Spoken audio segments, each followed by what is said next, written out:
الحمد لله نحمده ونستعينه ونستغفره ونؤمن به ونتوكل عليه ونعوذ بالله من شرور أنفسنا ومن سيئات أعمالنا من يهد الله فلا مضل له ومن يضلل فلا هادي له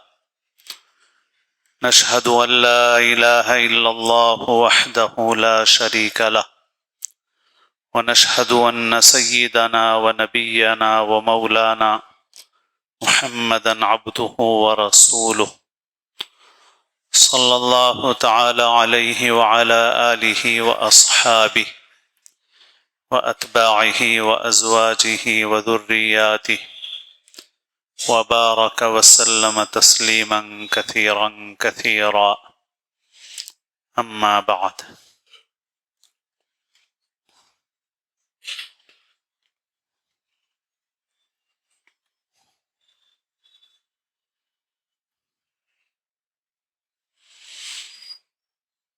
قابل احترام بزرگوں، عزیز دوستوں،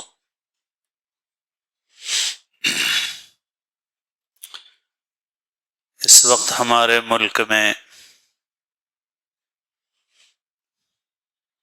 ہم جن حالات کا سامنا کر رہے ہیں ان میں ایک اہم چیز یہ بھی ہے کہ ہمارے بزرگوں کی جو تاریخ ہے اس کو مسخ کیا جا رہا ہے، بگاڑا جا رہا ہے۔ اس ملک میں نفرت پھیلانے کے لیے کوشش ہو رہی ہے اور اس کے لیے روز کچھ نہ کچھ طریقے اختیار کیے جاتے ہیں۔ مسلمانوں کو نشانہ بنایا جاتا ہے اور بے جا الزامات مسلمانوں پر لگائے جاتے ہیں، صحیح تحقیق نہیں کی جاتی ہے، بے قصور پھنسا دیا جاتا ہے، بعض اوقات دیر سے باعزت بری ہوتے ہیں بہت سے مسلمان، لیکن ان کی زندگی کو بہت بڑا نقصان پہنچ چکا ہوتا ہے، اور میڈیا کے ذریعے سے ایسی چیزیں قصداً پھیلائی جاتی ہیں جو دیگر برادران وطن کی نظر میں مسلمانوں کو مشکوک و مشتبہ بنا دیں۔ یہ صورتحال ایک عرصے سے اس ملک کے اندر جاری ہے، اور اس کے لیے جو کوششیں نفرت پھیلانے والی طاقتیں کر رہی ہیں ان میں سے ایک کوشش یہ بھی ہے کہ ہمارے آباء و اجداد کی تاریخ کو مسخ کر دیا جائے اور بگاڑ دیا جائے۔ نصاب کی کتابوں میں ایسی چیزیں شامل کی جا رہی ہیں جو مسلمانوں سے نفرت پیدا کریں، جو صحیح باتیں تھیں ان کو نکالا جا رہا ہے، غلط قسم کی باتوں کو داخل کیا جا رہا ہے، اور ہمارے بچے اسکولوں میں انہی کتابوں کو پڑھ رہے ہیں، اور بہت اونچی سطح پر اس بات کی کوشش کی جا رہی ہے کہ تاریخ کو اس طرح سے بگاڑ دیا جائے کہ ہماری آنے والی نسل اپنے آباء و اجداد، اپنے باپ داداؤں کے کردار پر شرمندہ ہو جائے۔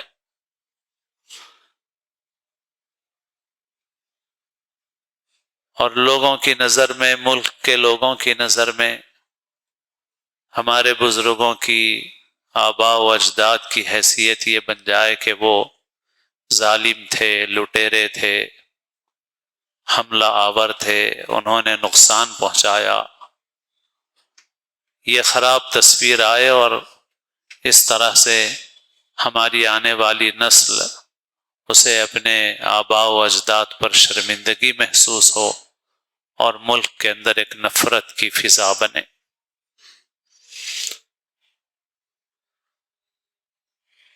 ان حالات میں ہمارے بھی کچھ کرنے کے کام ہیں۔ بنیادی چیز یہ ہے کہ ہم اپنے بچوں کو اپنی زبان اور اپنی تہذیب سے نہیں جوڑ رہے ہیں۔ بچوں کو صرف وہ پڑھا رہے ہیں کہ جس سے بچے کمانے کے قابل بن جائیں، لیکن ہمیں یہ فکر نہیں ہے کہ جو ہماری مادری زبان ہے وہ ہمارے بچوں کو آئے۔ حالانکہ دوسری زبانیں جب بچے سیکھ رہے ہیں تو مادری زبان کا سیکھنا کچھ مشکل نہیں ہے، لیکن اب اردو تحریر کے جاننے پڑھنے والے کم سے کم ہوتے جا رہے ہیں۔ رومن میں کتابیں چھپ رہی ہیں اور یہ اردو زبان کے لیے بہت نقصان دہ ہے۔ زبان سے رشتہ کٹے گا تو اپنی تہذیب سے، اپنی تاریخ سے بھی ہمارا رشتہ کمزور ہو جائے گا۔ سب کو اس کی فکر ہے کہ بس بچے کمانے والے بن جائیں، اس لیے وہ سبجیکٹ جس سے ہمارے بچوں کا ہماری نظر میں کیریئر بنے گا، یعنی زیادہ کمانے والے بنیں گے، اس پر تو ہماری بہت توجہ ہے کہ بچے اس سبجیکٹ میں پیچھے نہ رہیں، کمزور نہ ہوں، لیکن ہمارے بچوں کو خود ہماری اپنی زبان آئے، ہم کو اس کی فکر نہیں۔ حالانکہ تھوڑی کوشش سے بھرپور فائدہ ہو سکتا ہے۔ دوسروں کی زبان سیکھنے میں برسوں لگیں گے، دوسرے فنون سیکھنے میں برسوں لگیں گے، لیکن 6-8 مہینے سال بھر کی صحیح محنت بھی ہمارے بچوں کو اپنی مادری زبان سے آشنا کر دے گی، جوڑ دے گی۔ تھوڑی تھوڑی کوشش کرتے رہیں ہم تو ہمارے بچے بہت اعلیٰ درجے کی زبان سیکھ سکتے ہیں، اور زبان کی بہت اہمیت ہے۔ تو ہماری ذمہ داری یہ ہے کہ ہم اردو زبان کو فروغ دیں، اپنے بچوں کو زبان سکھانے پر توجہ دیں۔ ہماری مذہبی تعلیم بھی اس سے جڑی ہوئی ہے، ہمارا کلچر، ہماری تہذیب بھی اس سے جڑی ہوئی ہے، اس وجہ سے ہم اس کو معمولی نہ سمجھیں۔ زبان ختم ہو گئی، یہ زبان سے رشتہ کمزور ہو گیا تو تہذیب سے بھی رشتہ کمزور ہو گیا، اور مذہبی تعلیم پر بھی اس کا اثر پڑتا ہے۔ پھر اسی طرح سے تاریخ کا مضمون ہو یا دیگر مضامین ہوں، دراصل اب آج کے زمانے میں تعلیم کا مطلب یہ ہو گیا کہ زیادہ سے زیادہ پیسہ کمانا سیکھنا ہے، لیکن تعلیم یہ نہیں ہے۔ اس سے پہلے بھی عرض کیا کہ علم جیسی اونچی چیز کو صرف پیسہ کمانے کے لیے استعمال کرنا، یہ علم کی توہین ہے۔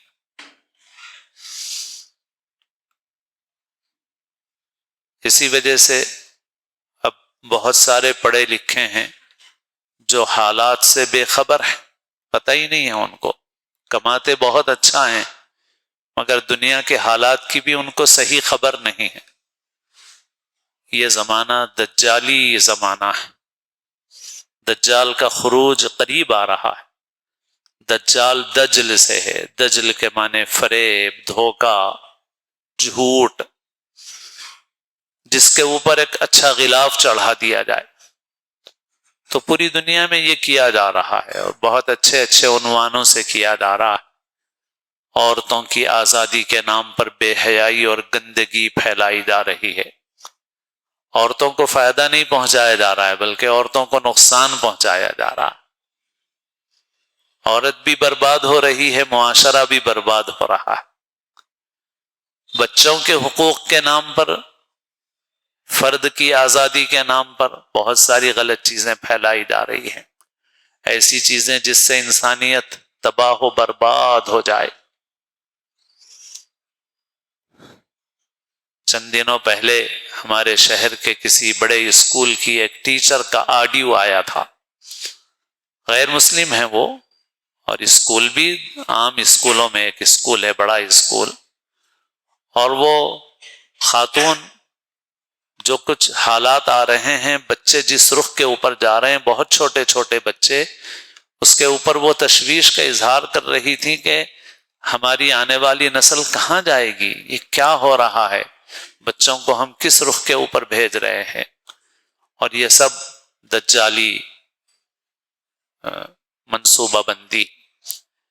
بہرحال ان چیزوں میں اب ایک پڑھے لکھے آدمی کو باشعور ہونا چاہیے، باخبر ہونا چاہیے، لیکن ہمارے پڑھے لکھے ہونے کا مطلب یہ ہے کہ ہم لاکھوں روپے کماتے ہیں، ان چیزوں کی کوئی خبر نہیں۔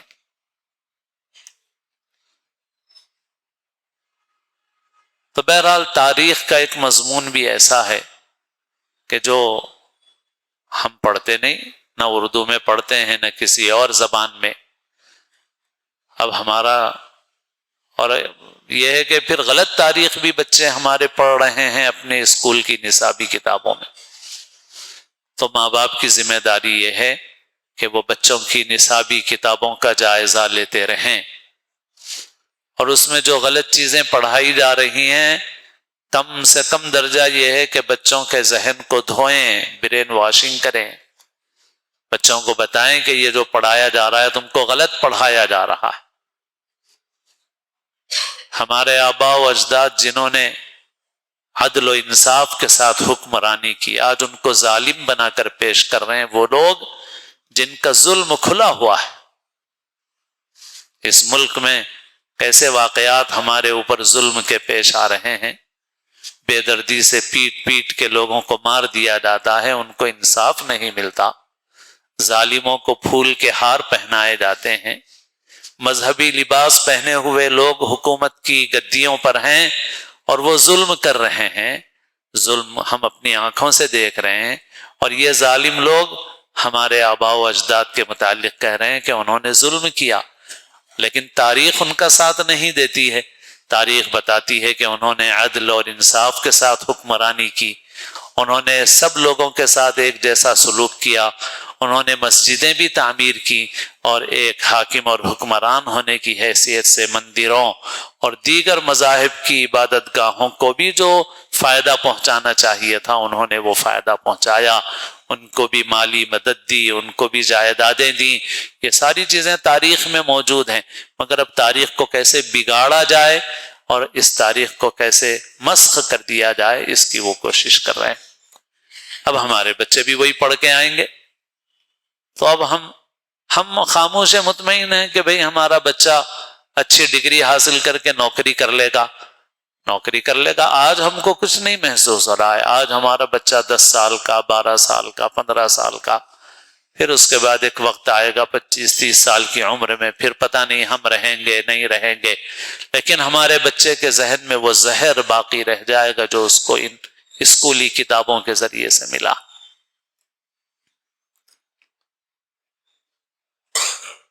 تو ہمیں تاریخ پڑھنا چاہیے، اپنے بچوں کو پڑھانا چاہیے، اپنے باپ دادا کی صحیح تاریخ سے آشنا رکھنا چاہیے، اور اس دشمن کی اس تدبیر کی مدافعت کے لیے جو کوششیں تدبیریں ہم سے ہو سکتی ہے وہ کرنا چاہیے۔ اور سب سے اہم بات یہ ہے کہ ان سب کاموں کی اہمیت کے ساتھ یہ کرنا ضروری ہے لیکن اس کے ساتھ جو سب سے اہم بات یہ ہے کہ ہمیں اپنی تاریخ بنانا چاہیے، یعنی ہمارا اپنا کردار ایسا ہو کہ ہماری تاریخ بنے، یعنی آئندہ کی نسلیں ہمارے کردار کو یاد کریں۔ جیسے ہم آج ہمارے باپ دادا کے اوقاف ہیں تو ہم ان کو دیکھ رہے ہیں تو ہمیں اپنے باپ دادا کی تاریخ یاد آ رہی ہے کہ انہوں نے اتنے بڑے بڑے اوقاف چھوڑے، اتنی بڑی بڑی جائیدادیں چھوڑی، ہم نے کیا کیا اس کے ساتھ۔ اب یہ پہلو تو بہت ہی تکلیف دہ ہے۔ ہم مزید کوئی تاریخ بناتے، ہم اپنے باپ دادا کی اس تاریخ کو آگے بڑھاتے، ہم نے ایک ایسا رول نبھایا کہ ہم نے خود بھی اس کو برباد کرنے میں حصہ لیا اور ہم بھی اس کے ذمہ دار رہیں۔ ہم آج اگر چاہیں تو ہم نئی تاریخ بنا سکتے ہیں، لیکن آج ہمارا کردار ایسا ہے کہ ہم الٹے رخ پر جا رہے ہیں۔ ایک مرتبہ حضرت مولانا محمد عمر صاحب پالن پوری علیہ رحمہ کے پاس کچھ لوگ آئے اور انہوں نے حضرت سے یہ کہا کہ حضرت یہ بڑے بڑے دینی اجتماعات ہوتے ہیں اور ان میں امت کا بہت بڑا پیسہ خرچ ہو جاتا ہے، آپ لوگ بہت اچھے جذبے سے امت کے لیے کام کر رہے ہیں، ہماری ایک درخواست اور تجویز یہ ہے کہ آپ بجائے اس کے کہ اتنے کروڑوں روپے ان اجتماعات میں صرف ہو جائیں، آپ انہی پیسوں کو جمع کر کے مسلمانوں کے لیے کوئی کالج بنا دیں، کوئی کارخانہ بنا دیں، تاکہ امت کا بھلا ہو اور یہ امت جو بہت ہی پسماندہ ہو رہی ہے اس کو کچھ ترقی ملے۔ تو حضرت مولانا محمد عمر صاحب پالن پوری علیہ رحمہ نے فرمایا کہ آپ کا بہت اچھا جذبہ ہے ماشاءاللہ، اور ان کی کچھ تعریف کی۔ پھر اس کے بعد حضرت نے فرمایا کہ بھئی میری بھی ایک تجویز ہے، وہ یہ ہے کہ امت روزانہ حضور کی سنت کو مونڈنے کے لیے جو شیونگ پر پیسہ خرچ کرتی ہے، اگر روزانہ امت صرف اس پیسے کو جمع کر دے تو روزانہ ایک کارخانہ قائم ہو جائے گا، بلکہ کئی کارخانے قائم ہو جائیں گے، روزانہ ایک کالج بن جائے گا، کئی کالج بن جائیں گے۔ حضرت نے فرمایا کہ صرف وہ پیسہ جو حضور کی سنت کو مونڈنے کے لیے خرچ کیا جاتا ہے، اگر وہ بھی امت روز جمع کر دے تو ایک بہت بڑا کام وجود میں آ سکتا ہے۔ تو پھر وہ لوگ خاموش ہو گئے۔ ایسے ہی میرے دوستوں، ہم جو شادیوں میں برباد کر رہے ہیں، ہم جو گناہوں میں اسراف میں خرچ کر رہے ہیں، اگر آج ہم صحیح طور پر اس کا استعمال شروع کر دیں تو آج ہم اپنی ایک نئی تاریخ بنا سکتے ہیں۔ اسی وجہ سے وقف کا معاملہ ہو یا دوسرے معاملات ہوں، ہمیں جو کوشش کرنا ہے، اور خاص طور پر جو ہمارے سنجیدہ رہنما ہم کو جو راستہ بتا رہے ہیں اس راستے پر ہمیں برابر کوشش کرنا ہے، اس کے لیے جس چیز کی ضرورت پڑے وہ لگانا ہے، لیکن اس کے ساتھ ہم کو اس بات کی فکر کرنا ہے کہ ہم مایوس نہ ہوں، ہمت نہ ہاریں۔ ہاں ٹھیک ہے، جل گیا خرمن، یہ کوئی بات نہیں، پھر نئے سرے سے کھڑے ہوں گے، ہاں پھر اٹھیں گے، پھر چلیں گے۔ منزلیں ڈھونڈتی پھرتی ہیں خود ان کو یوسف، لٹ کے 100 بار بھی جو عزم سفر رکھتے ہیں۔ اگر ہم نے اپنے اندر یہ عزم پیدا کر لیا اور یہ ارادہ کر لیا کہ ہم کو اپنے باپ دادا کی تاریخ کو زندہ کرنا ہے، ہمیں تاریخ بنانی ہے، ہم کو ایسے کام کرنا ہے کہ ہماری آنے والی نسلیں ہمارے کاموں کو یاد کریں گی اور اس سے فائدہ اٹھائیں گی، تو پھر انشاءاللہ جب یہ جذبہ ہمارے اندر پیدا ہوگا تو پھر دشمنوں کی کتنی ہی تدبیریں ہوں، ہمارے اوپر اس کا کوئی اثر نہیں پڑے گا اور وہ تدبیریں ناکام ہوں گی۔ لیکن اگر ہم نے یہ کام نہیں کیا، ہم جس رخ پہ جا رہے ہیں اسی رخ پہ رہے، ہم نے اپنی تاریخ نہیں بنائی اور ہم اسی زوال کے راستے کے اوپر لگے ہوئے رہے، تو پھر اللہ کا نظام یہ ہے کہ جو خود ہی ڈوبنا چاہے تو اس کو بچانے کے لیے کوئی فرشتے نازل نہیں ہوتے۔ جو کوشش کرتا ہے، اپنے بس کی کوشش کرتا ہے، اس کی نصرت اور مدد کے لیے اللہ تعالی غیبی مدد فرماتا ہے، اور اگر وہ نہیں کرتے ہیں تو پھر ان کے حوالے کر دیا جاتا ہے۔ ان اللہ لا یغیر ما بقوم حتی یغیروا ما بانفسہم۔ اللہ تعالی ہم سب کو صحیح سمجھ نصیب فرمائے، اور جو کرنے کے کام ہیں ان کاموں کو کرنے کی توفیق نصیب فرمائے۔ خلاصہ یہ کہ اپنی زبان کی فکر کیجئے، اپنی تہذیب کی فکر کیجئے، اپنی تاریخ پڑھیے اور پڑھائیے اپنے بچوں کو، اور اپنا کردار ایسا بنائیے کہ ہم واقعی مسلمان ثابت ہوں اور اس دنیا میں بھی ہمارے بہترین نقوش باقی رہیں، اور اللہ تعالیٰ کے پاس بھی اجر و ثواب ہمیں ملے، دنیا بھی ہماری اچھی ہو اور آخرت بھی اچھی ہو۔ اللہ تعالیٰ ہم سب کو اسلام کی زندگی اور اپنے اپنے وقت پر حسن خاتمہ نصیب فرمائے، سنتیں ادا فرمائے۔